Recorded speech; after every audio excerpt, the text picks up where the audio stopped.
الحمدللہ رب العالمین والصلاة والسلام علی رسول اللہ صلی اللہ علیہ وسلم رب اشرح لی صدری ویسر لی امری واحلل عقدۃ من لسانی یفقہوا قولی سبحانک لا علم لنا الا ما علمتنا انک انت العلیم الحکیم رب زدنا علما ان الخیر الحدیث کتاب اللہ وخیر الہدی ہدی محمد صلی اللہ علیہ وسلم۔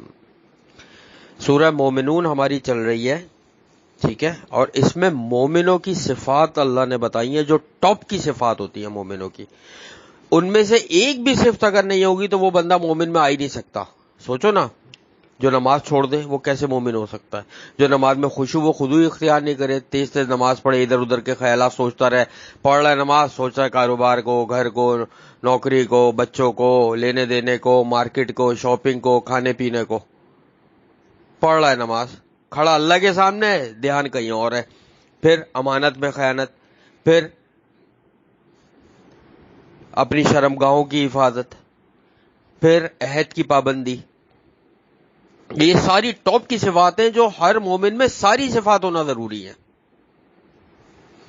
اور پھر ہم نے پڑھا تھا کہ وہ نماز کی حفاظت کرتے ہیں، کہ وقت پہ نماز ادا کرنا، ہر نماز وقت پہ اس کے ادا ہونی چاہیے اور اول وقت میں ادا ہونی چاہیے، ٹھیک ہے۔ چلو کبھی انسان بیمار ہے، سو گیا، آنکھ لگ گئی، کوئی ایسے سفر میں ایمرجنسی ہے، وہ خطائیں معاف ہے، اللہ تعالیٰ بھول چوک اور اس طرح کی جو انسان کے بس میں نہیں ہوتی چیزیں اس سے معاف کرتا ہے۔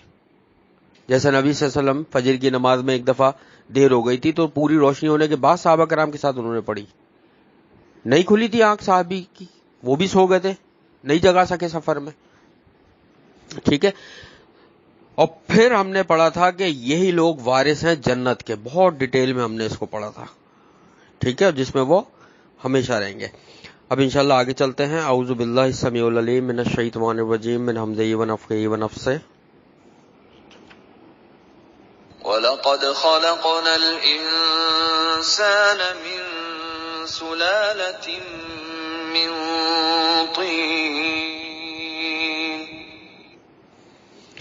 اب اللہ تعالیٰ ارشاد فرما رہے ہیں اس میں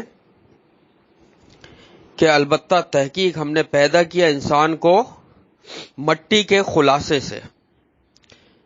یہ جو دو تین آیتیں ابھی چلیں گی نا ہماری، اس کی تفصیل بہت ڈیٹیل میں ہم پڑھ چکے ہیں۔ سورہ طٰہٰ میں ہم نے پڑھی تھی اس کی ڈیٹیل، ٹھیک ہے، بہت ڈیٹیل میں ہم نے یہ پڑھا تھا کہ اللہ تعالیٰ نے انسان کو مٹی سے پیدا کیا، مٹی میں پانی ملایا گیا، اس کا گارا بن گیا، ٹھیک ہے، گارے سے اس کی خلاصے کو اٹھایا گیا، اس کے بعد اس کو اللہ تعالیٰ نے انسان کی شکل دی، پھر اس کو گرمائی دی گئی، اس میں اللہ نے روح پھونکی تو وہ انسان ایسے بنا۔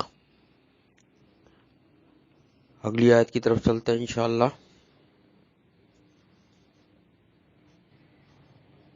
ثم جعلناه نطفة في قرار مكين۔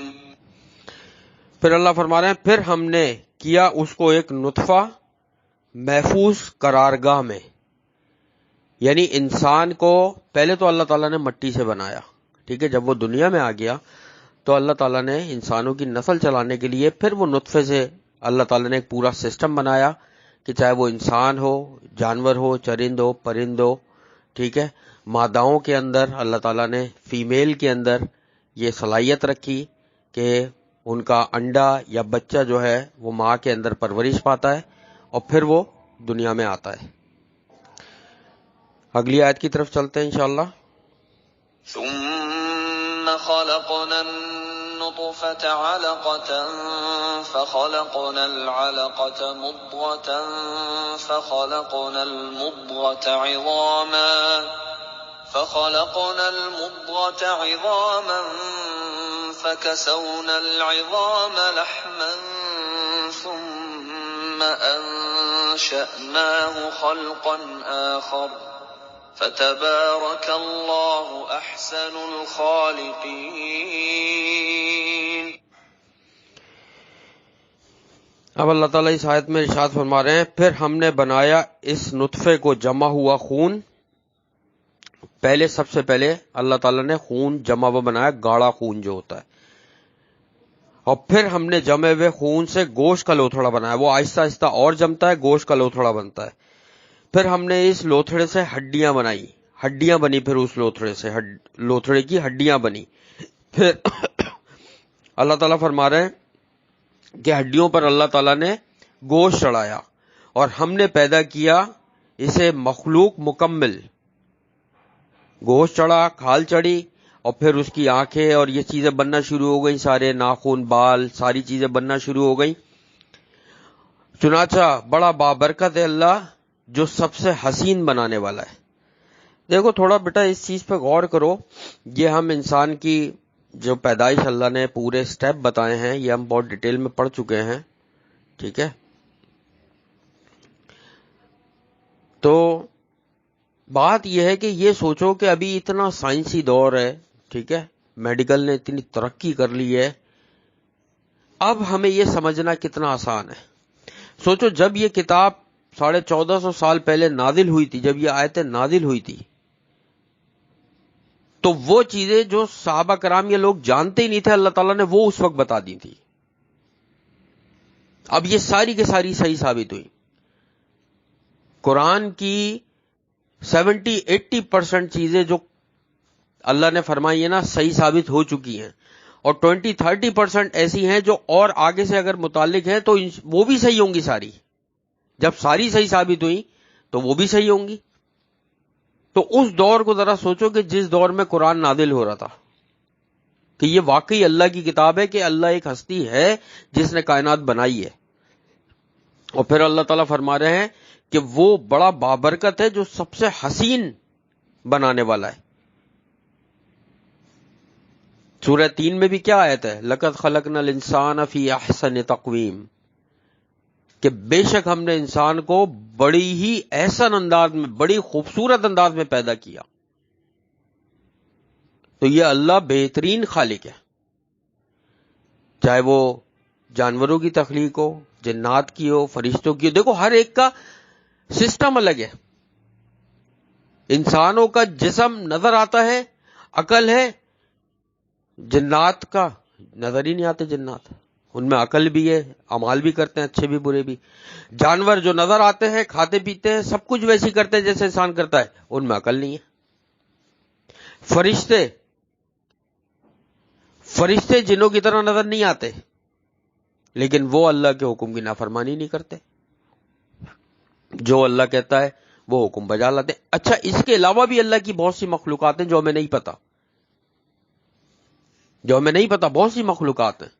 حدیث کے الفاظ ہیں کہ نبی صلی اللہ علیہ وسلم نے ارشاد فرمایا کہ مغرب کی اذان کے وقت اپنے بچوں کو جو ہے نا وہ گھروں میں رکھو، باہر نہیں نکلنے دو، کیونکہ اللہ تعالیٰ جس مخلوق کو اپنی چاہتا ہے وہ پھیلاتا ہے زمین پر. کون سی مخلوق پتہ نہیں، یہ اللہ کو بہتر پتا ہے. بہرحال اللہ بہترین احسن الخالقین ہے، بہترین پیدا کرنے والا ہے. جو چیز اللہ تعالیٰ نے پیدا کری وہ بہترین. ایک حدیث کے الفاظ ہے نا، اللہ جمیل ویحب الجمال، کہ اللہ خوبصورت ہے اور خوبصورت کام کرنے والے کو پسند کرتا ہے. اللہ تعالیٰ وہ خود بھی خوبصورت ہے اور خوبصورتی کو پسند کرتا ہے. ایک عورت ہے، ایک مثال دے رہا ہوں، گھر میں کھانا بنا رہی ہے، گھر کا ہی کھانا، گھر کے ہی لوگ ہیں. اس نے دال چاول بنائے، کھچڑی بنائی، کوئی بھی چیز بنائی، لا کے آگے گھر والوں کے رکھ دی. ایک عورت ہے، اس نے بھی وہی چیز بنائی، اس نے بڑی زبردست سی ٹرے میں نکالا، سجایا، صاف ستھرے برتن، ساتھ میں سلاد، رائتا، چٹنی یا جو بھی چیز، اچار یا جو بھی چیز خوبصورت انداز میں دسترخوان پہ سب کے سامنے رکھی. یہ طریقہ ایک. تو کسی چیز میں بھی اٹھا کے دیکھ لو کہ اپنے کام کو بہتر انداز میں کرو. بہت سے بچوں کی اسکول کی کاپیاں دیکھ لو، کسی کی بالکل کیڑے مکوڑے، پھٹی ہوئی، پیپر پھٹے ہوئے، کسی کی بہت صاف ستھری. میں الگ الگ لیول پہ بات کر رہا ہوں، ٹھیک ہے. اسی طریقے آفس کے کام ہو گئے، اسی طریقے سے دکانیں ہو گئی. بہت سے لوگوں کی دکانیں دیکھو، تیل گرا ہوا، چاول بکھرے ہوئے، مٹی، ڈسٹ. کپڑے کی دکان ہے تو کپڑوں پہ بھی مٹی لگی ہوئی ہے، نئے نئے کپڑے. بہت سے لوگوں کی دکانیں ایسی چماچم صاف ستھری، روزانہ صفائی رکھتے ہیں. تو ہر کام کو جو بھی کرو وہ خوبصورت انداز میں، اچھے انداز میں کرو. کیوں؟ وَيُحِبُّ الْجَمَالِ، کہ اللہ خوبصورتی کو پسند کرتا ہے، اپنے کام میں خوبصورتی کو. کپڑے پہنو، صاف ستھرے کپڑے پہنو، پاک صاف کپڑے پہنو. اگلی آیت کی طرف چلتے ہیں انشاءاللہ. ثم إنكم بعد ذلك لميتون.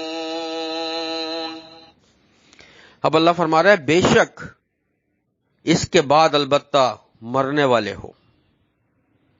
پھر بے شک البتہ تم اس کے بعد مرنے والے ہو. ایک تو اللہ تعالیٰ نے احسن انداز میں پیدا کیا، اور پھر اللہ تعالیٰ نے قرآن میں ارشاد فرما دیا کل نفس ذائقۃ الموت، ہر نفس کو موت کا مزہ چکھنا ہے، موت ہر ایک کو آنی ہے.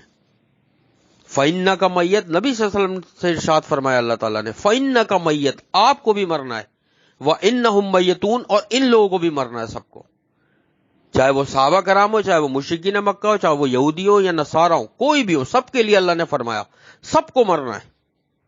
اور جب قیامت آئے گی تو صرف انسان، چرند پرند، جانور، جنات نہیں، فرشتے تک کو بھی مرنا پڑے گا. اللہ تعالیٰ فرشتوں کو بھی موت دے دے گا، کسی کو نہیں چھوڑے گا اللہ سوائے اپنی ذات کے، کہ اللہ کی ذات باقی اور ہمیشہ باقی رہے گی. جو کچھ بھی اللہ کے عرش کے نیچے اللہ فرمائے گا سب کو ختم ہونا ہے. جو روح قبض کرنے والا فرشتہ ہے اس کو بھی مرنا پڑے گا، پھر اللہ دوبارہ زندہ کرے گا. تو سب کو مرنا ہے. فرق کیا ہے کہ انسان اور جنات کا حساب کتاب ہونا ہے، جانوروں کا یا فرشتوں کا حساب کتاب نہیں ہونا. ٹھیک ہے، اگلی آیت کی طرف چلتے ہیں انشاءاللہ. ثم إنكم يوم القيامة تبعثون. اب اللہ فرما رہے ہیں پھر یقیناً تم قیامت کے دن دوبارہ اٹھائے جاؤ گے. لوگ مرتے جا رہے ہیں، مسلمان دفنا دیتے ہیں، عیسائی دفنا دیتے ہیں، یہودی دفنا دیتے ہیں، ہندو جلا دیتے ہیں. ٹھیک ہے، مختلف لوگوں کا مختلف وہ ہے. جو بھی مرتے ہوئے جا رہا ہے دنیا سے، قیامت والے دن اللہ تعالیٰ اس کو دوبارہ زندہ کرے گا، جسم کے ساتھ زندہ کرے گا اللہ تعالیٰ. اور وہ جسم کے ساتھ زندہ ہونا سب سے زیادہ انسان کے لیے تکلیف کا باعث ہوگا. کیوں؟ کیونکہ اب وہ یہ دیکھ لے گا جو کچھ میں نے دنیا میں کیا ہے اب مجھے حساب دینا ہے. کافر بھاگیں گے لیکن ان کو ہانکتے ہوئے فرشتے لا رہے ہوں گے، جیسے جانوروں کو نہیں ہانکتے کہ رسیاں گلے میں باندھ کے پیچھے سے ہنٹر مارتے ہوئے لوگ جو ہے کبھی کبھی کمیلوں میں یا ادھر ادھر گائے بکریاں چرانے والے جانوروں کو ہانک کے لاتے ہیں، ایسے فرشتے لوگوں کو ہانک کے لا رہے ہوں گے. وہ بڑا خطرناک ہوگا. اگلی آیت کی طرف چلتے ہیں انشاءاللہ. وَلَقَدْ خَلَقْنَا فَوْقَكُمْ سَبْعَ طَرَائِقَ وَمَا كُنَّا عَنِ الْخَلْقِ غَافِلِينَ. اب اللہ فرما رہے ہیں اور البتہ تحقیق ہم نے پیدا کیے تمہارے اوپر 7 آسمان تہ بتہ، اور نہیں ہے ہم اپنی مخلوق سے غافل یا بے خبر. اللہ تعالیٰ نے انسان کو پیدا کیا، زمین پہ رکھا، اور پھر اللہ تعالیٰ نے اوپر ایک آسمان بنایا، اس کے بعد دوسرا آسمان، اور ایک آسمان سے دوسرے آسمان کا جو فاصلہ ہے نبی صلی اللہ علیہ وسلم نے فرمایا 500 سال کی دوری ہے. وہ 500 سال کا سفر ہے ایک آسمان سے دوسرے آسمان کا فاصلہ جو ہے. پھر تیسرا آسمان، پھر چوتھا، پانچواں، چھٹا، 7واں آسمان، اس کے اوپر اللہ کا عرش ہے، اس پہ اللہ مستوی ہے.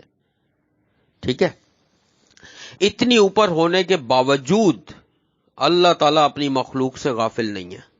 انسانوں کو دیکھ رہا ہے، سن رہا ہے، بلکہ دلوں میں بھی جو خیال گزرتا ہے اللہ وہ بھی دیکھ لیتا ہے.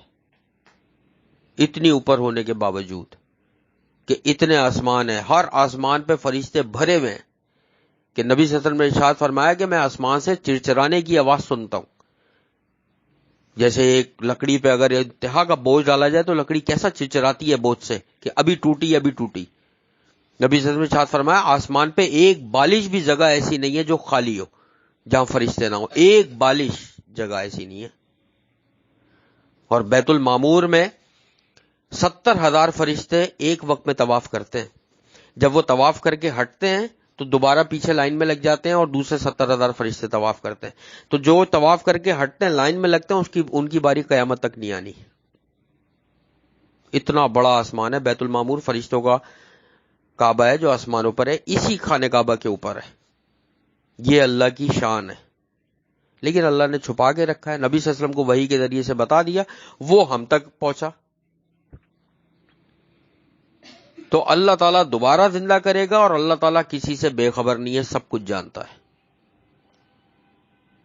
اگلی آیت کی طرف چلتے ہیں انشاءاللہ. وَأَنزَلْنَا مِنَ السَّمَاءِ مَاءً بِقَدَرٍ فَأَسْكَنَّاهُ فِي الْأَرْضِ وَإِنَّا عَلَى ذَهَابٍ بِهِ لَقَادِرُونَ. اب اللہ فرما رہے ہم نے نازل کیا آسمان سے پانی ایک اندازے کے ساتھ، پھر ہم نے ٹھہرایا اسے زمین میں، اور بے شک ہم اس کے لے جانے پر بھی البتہ قادر ہیں.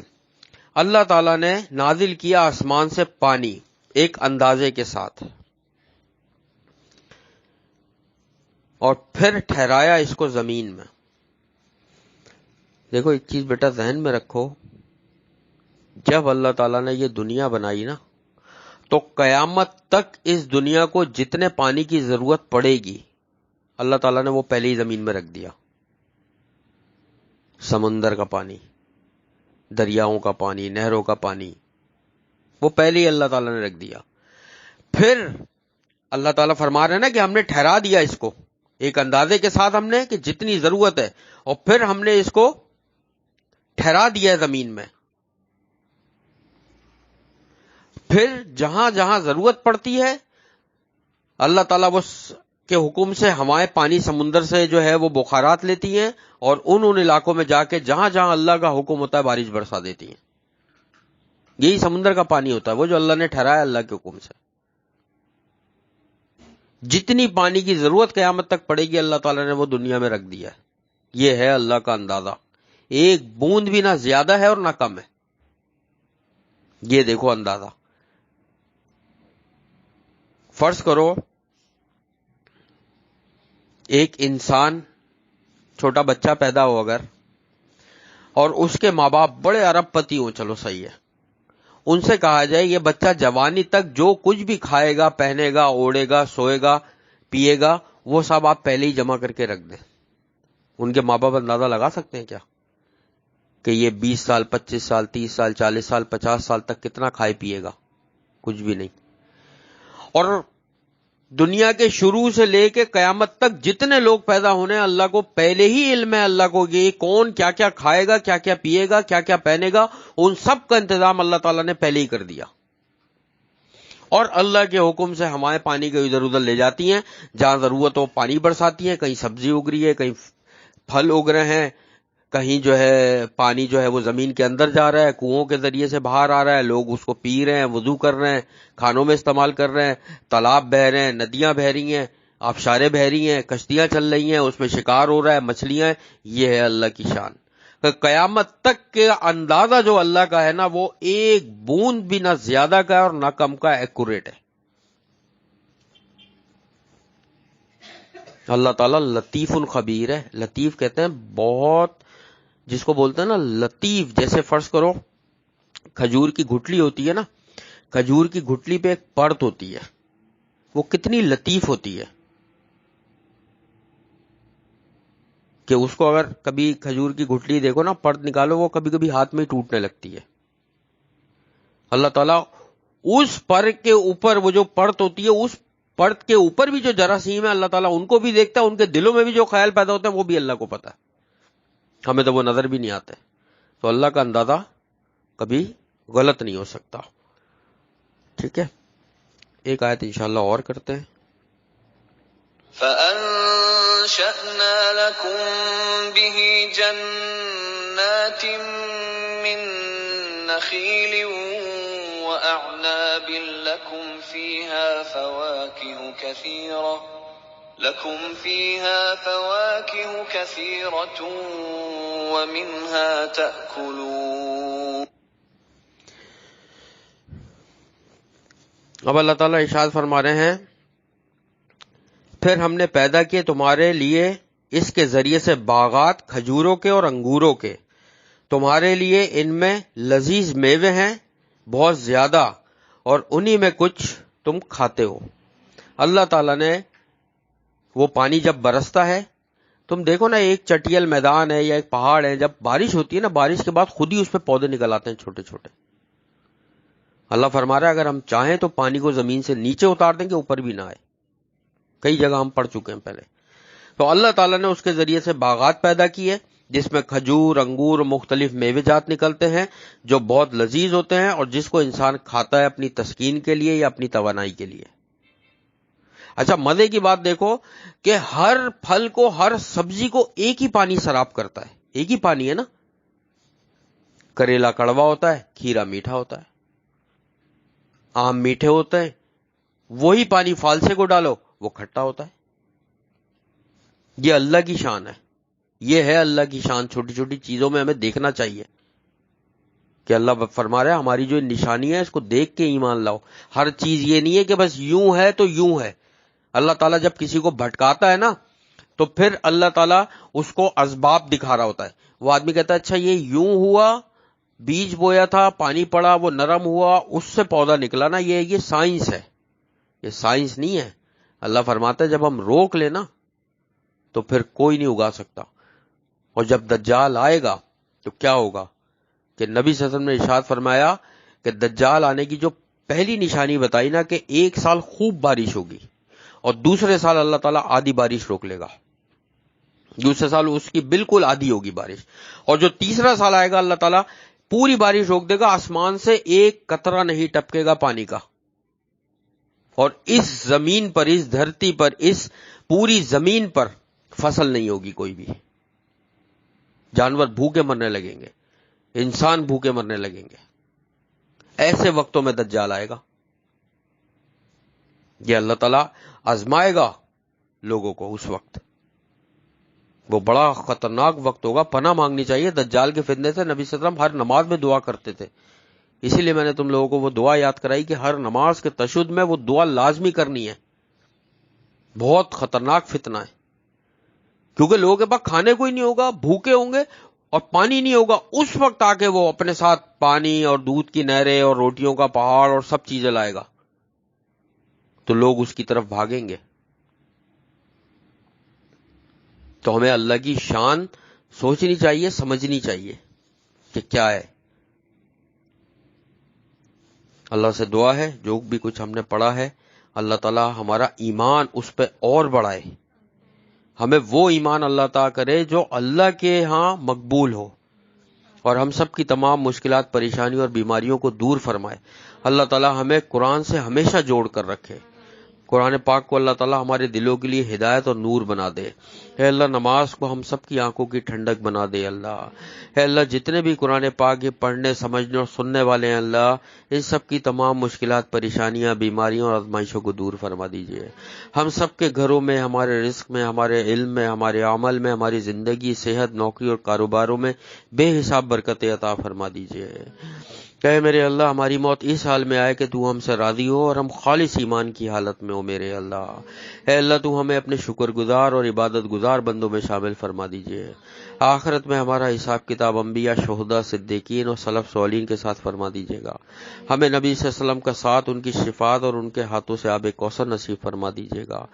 ہم سب کو ان 70,000 لوگوں میں شامل فرما دیجیے گا جو بغیر حساب کتاب کے تیری رحمت سے جنت الفردوس میں جائیں گے۔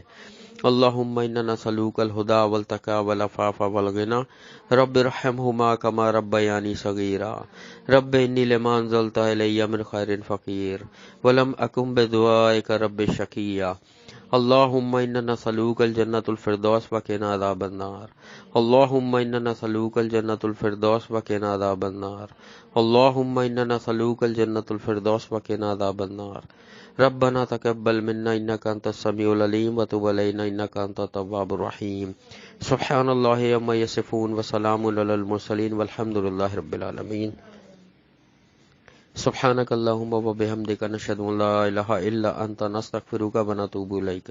السلام علیکم ورحمۃ اللہ وبرکاتہ۔